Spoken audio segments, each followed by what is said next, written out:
Advancing the cause of liberty takes more than just coming up with ideas. It means making them happen. This is Society and the State.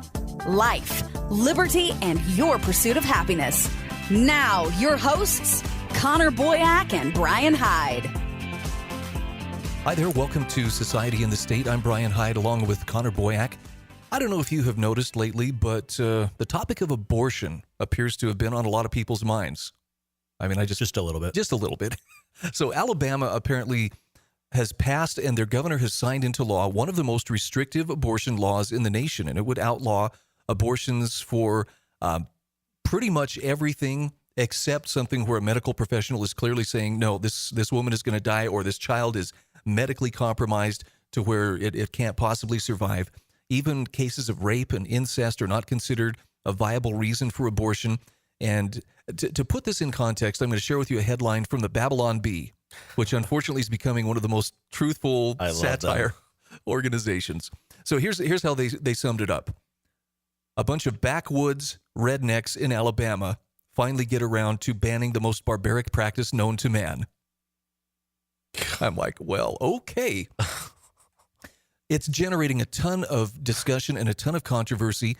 And I think one of the things that has really jumped out at me here, Connor, is the fact that people are pointing to this as well. You know, this is setting up a test case that's going to go before the Supreme Court, and this may be the one that overturns Roe v. Wade. Right. And I have to ask you this right at the onset. Is it healthy for us to be looking to the Supreme Court as the arbiter of right and wrong on issues such as this? It's such an important question and an interesting one, right? Because this is like one of the probably most charged political topics, I think, in American discourse today, right? I wish war was up there, right? Because these are like already born people that are being killed left and right. No one seems to care, but you know, maybe someday we'll get there. But this is like top 3 issues, so controversial. Even think like in the libertarian community, for example, it's a fairly 50-50 split as to if it's the right of the mother, you know, property right, I own my body, you can't tell me what to do, versus, well, no, it's protecting life, and that's another life. And so people are very split. But your question is, should we be looking to the court as the arbiter of the decision? Ultimately, the answer is no, I think, because as many of the framers understood the system of government, this was to be an issue left to the states. And the Supreme Court, while it can render its opinion, is not the ultimate arbiter of what is or is not right. But, you know, we've kind of devolved into a system, I think, where it's, the justices on high, these black robe lawyers have said this, therefore no one can do anything. I do find it somewhat interesting, Brian, that the Jane Roe of Roe v. Wade years ago became an anti-abortion activist and was like, I do not like how that ruling ended up. Did not want that to happen. It's kind of interesting that the person responsible for the case that led to, you know, on-demand abortion wherever you want is saying like, no, I did not want that to happen. Really interesting. Well, there's another question that comes to mind, and this is the one that I'm excited to get to noodle this one out with you. I was having a conversation with Ammon Bundy. Yes, that Ammon Bundy the other day. And he was talking about abortion, and the question he raised kind of set me back in my chair, because he said, why are we so sure that government is the right way to be the agent of change here? In other words, is it possible that we could save more lives if we didn't ask government to be that arbiter of right and wrong in abortion? That's a super interesting question. We had on a previous episode, Joe Baker of Save the Storks, one example of a free market solution where without any laws or coercion or punishment or threatening the mother with jail time or doctors with stripping their licenses and so forth. Here's a guy who his organization sets up buses outside of abortion clinics and offers free opportunities to hear the baby's heartbeat, which many of these moms had never done. Of course, abortion is very dehumanized, right? That's not a human. They don't have a heartbeat. But the moment that these moms hear the heartbeat, that humanizes this growing being inside them. And by and large, these moms decide to keep the baby. And then this group in particular, Save the Storks, is of which my wife and I are a monthly supporter now, are there to provide resources and counseling and you know, what resources, what help do you need to, you know, go through this new life adventure? So did you and Ammon, I mean, that's one idea, right? Like, is just trying to use persuasion and humanizing the issue a little bit more. Did you and Ammon talk about any, if not for government, okay, then what do we do? Well, I think the point that he was trying to make, and it's the first time I'd really heard it framed this strongly, is you look at how angry and vehement people are on both sides. There are pro-lifers who are just as angry as the pro-choicers, and it comes down to both sides feel like I'm being forced to embrace something or support with my tax dollars something that I find reprehensible, whether it's the suppression of women's reproductive rights or whether it's using my tax dollars to fund the killing of an innocent life. But the bottom line is, if government wasn't a part of that equation, how would people force each other? How would people feel like there was a gun pointed at them and you're going to have to do this or else? And I had never really looked at it in that context, because it seems like sometimes if you say, I'm not sure this is a job for government, someone will say, what about innocent life? Isn't it government's job to protect life? Mm-hmm. I think, yes, it can be. But why weren't such laws or why weren't such policies necessary? Going back to the founding of the country and the early years of America, look, abortion was a reality. People understood how to induce an abortion if they wanted to. I mean, they'd go see the medicine woman, or they'd go see, and I'm talking in American society, there were people who knew how to make it done. But I would wager there was a difference in people's hearts, or a difference in their character and their understanding of the world that tempered the desire to tamper with life, and especially the beginnings of life. The challenge I think we face, Brian, is back in that day, yes, there's always been like prostitution and all sorts of other things, but largely coming from like a Puritan era in which, marriage, sex was reserved for marriage, and, there wasn't like widespread fornication happening everywhere. We're in a society now in which sex is like extremely common in dating relationships. And, so too are the methods of contraception to try and avoid pregnancy. But, those aren't foolproof, and sometimes people don't use them. And so it's almost like we are in a society now in which the high rate of sexual relationships just thereby increases the number of pregnancies. And especially if you're like a young woman or a young guy and you're like, whoa, I'm not ready for a family. And our society is now becoming increasingly higher in age at which families are starting and people are putting it off for their careers and, education. It's tough, right? Because our culture has become such that people don't want to be parents for much longer, but they're having way more sex than ever before outside of marriage and having a family. So it's kind of exacerbated more so, I think, from kind of the colonial era, if you will, in which, yes, there's always been methods of abortion. Yes, there have been people sleeping around, but my sense is that was a far less common thing because the culture had much more sanctity for the sexual relationship, I would suggest. I completely agree. And I guess the question from there is, so where did those attitudes come from? Or where were they promoted? And I would wager that it was things like family. It was churches, maybe even just community expectations. I mean, there was a time where you didn't want to get pregnant out of wedlock, not so much because, I've created another life and now I have to be responsible for it, but because there's some shame. This would bring shame to my family. Scarlet letter. Yeah. Or even without the scarlet letter. Look, I have something to confess. I'm adopted. Oh. And I don't know, I've never met my birth mother. I don't know her story, but it's a pretty safe bet that she was an unwed teenage mother, given the circumstances of my adoption. So anybody who's been wondering, I always wondered if Hyde was a bastard. Yeah, I started out that way, but I was adopted at 4 days old. And I think that, and this was in the years just prior to Roe v. Wade. And I've often thought back on how different would it have been if the easy out, so to speak, had been, more of a mainstream option like it is now. Mm-hmm. And so I'm very vehemently pro-life. But at the same time, I'm also very pro-government in its proper role and not using government as a weapon, because it seems like government's best at punishing people for disobeying its will.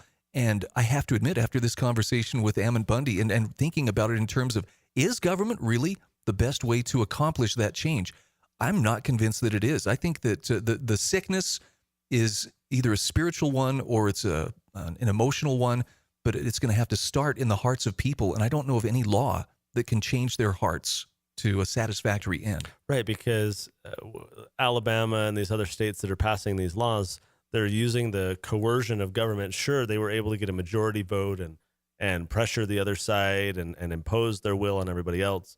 But, it's like a pendulum. It's just going to swing back and forth, and you've still got all this animosity from groups in that state, let alone all around the country or the world, trying to dogpile on this state, and how dare you, and that's awful. I saw something, I haven't investigated this, but just this morning I saw something on social media claiming that in that state now, under that law, a rapist under existing law is the standard sentence is 10 years in prison. But if the woman aborts the conceived child as a result of that rape, she's now subject to, it said 99 plus years in prison. It's probably just a very harsh penalty that they put in this new bill. But that's kind of, I think, in part the problem is there's the rape, which is the horrible incident. And yes, then now there's a life, and now you're killing a life. And those are like tough things to balance. And my sense, Brian, of why maybe the answer is not a government one, notwithstanding these laws and Roe v. Wade, it's just a messy, sticky issue, right? Like if I kill you right now, that's a clear-cut issue. We are both, independent living creatures. But when you're inside the womb and you got all these like counter arguments about the woman's body and I can create circumstances in my life that are going to naturally, quote unquote, cause the baby to be aborted. How's that any different than me taking a medication or doing a procedure? Like, it's just messier, I think. And so my sense is that because our culture needs so much work, like, sure, we can get a vote in a state at some point. Big whoop, good job. But this is going to be a massive cultural battle. And so I guess where I'm with you and Ammon is this needs to be a cultural revolution. We need cultural efforts to restore the sanctity of marriage, frankly, the sanctity of life, the importance of personal responsibility and sexual fidelity. And that's tough. That's an uphill battle. Maybe it's a bad comparison, but I'm going to use slavery as an example. Yes, the 13th Amendment, I think so. The outlawed slavery, but eventually the laws outlawed slavery. But you know what?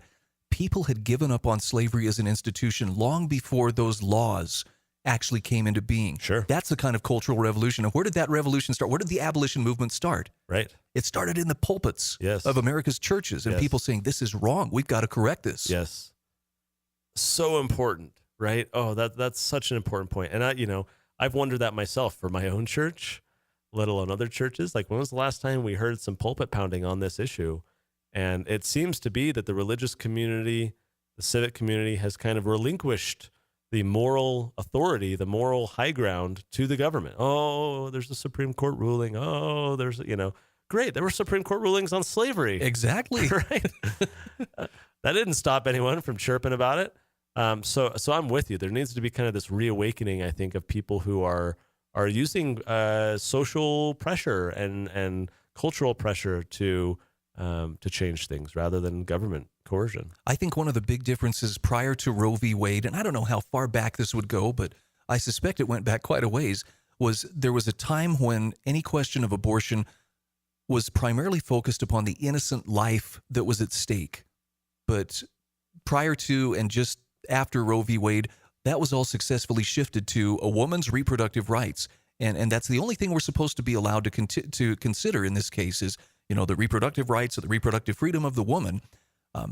Again, that was because people had laws or a Supreme Court decision to stand behind its skirts and say, see, this upholds my point of view. But I don't think we cherry pick our language nearly as carefully for almost any other issue as we do for issues like abortion. When you refer to a fetus as a product of conception, that's that clinical disassociated language that people use to separate themselves from the reality of we have to kill this to stop it from growing. Yeah, I agree. And that's why I think trying to reclaim those terms and make very clear about what we're talking about, whether you believe that, life begins when there's a heartbeat or whatever, you see people on the left justifying abortion by saying, I saw a news interview just the other day where this woman was claiming on TV that a fetus at any stage in the pregnancy is not a human.